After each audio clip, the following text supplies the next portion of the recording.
Yeah, I've just got a police report. It's not a funny situation we're in. Sorry. You need to plan the introduction. Yeah, I don't need to plan the introduction. Are you filming now? Yeah, I'm filming now.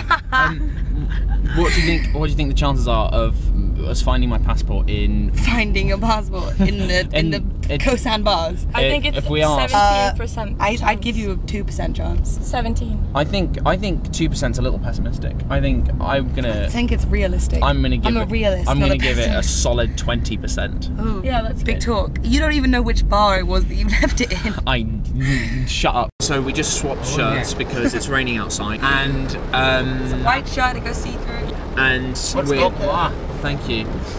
I always look good. Huh? And we're on our way to the British Embassy. In a taxi driver who doesn't quite. I don't think he knows what's going on. Yeah, I don't know what's going on, to be honest. I'm still drunk from last night. So our day culminated in a mad dash to the embassy. Did you get me my We had to get there before 4:30, and then it closed. But we got there at 4:27, and it turns out it closed at 3, and Google was wrong. Damn you, Google. So tomorrow I'm getting a new passport. Hooray! Any last thoughts before we leave to, what's it called? Ayutthaya. Ayutthaya? I'm looking forward to being dry, and I'll miss the friends in me. The biggest Buddha I have ever seen.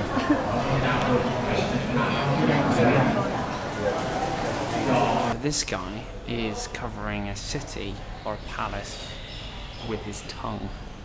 Fortunately, he's got a throwing disc and sizing into it, so it won't be for long. The highlight of my trip so far has been buying temple pants, because these are better than like anything.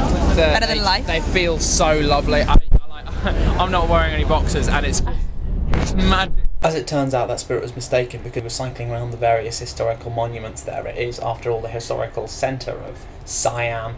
There was a temple with a load of decapitated Buddhas where the Burmese had sacked it, and they'd cut the head off of every Buddha. But anyway, as I was getting onto the bike, my temple pants ripped to expose my bare balls, and I sat down on the hot leather of the bicycle seat.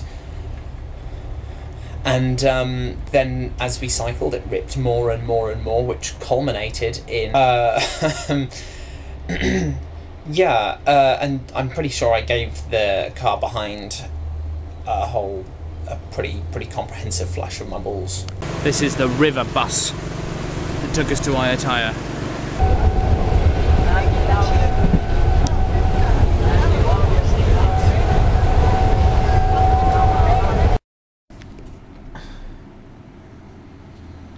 There it is.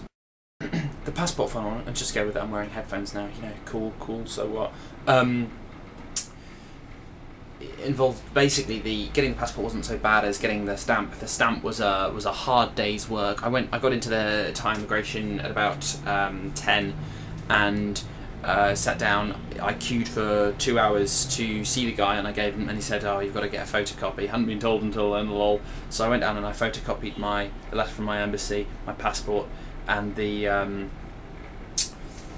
police notice, and came back up, the police report, came back up, waited another hour to see him, gave him the photocopy, waited another 2 hours for him to stamp my passport. I actually watched him stamp my passport halfway through this. I could see it sitting next to him. All he had to do was call my name, and I was sitting there for an hour waiting for him to call my name. Just say it, say Mr. Adams, say it. But alas, I was in queue K2, which I think is in deference to the difficulty of climbing that mountain. You know, it was a horrible day. I got out at 4:30, and I got back here at around 8, and then I drank afterwards because scream with excitement.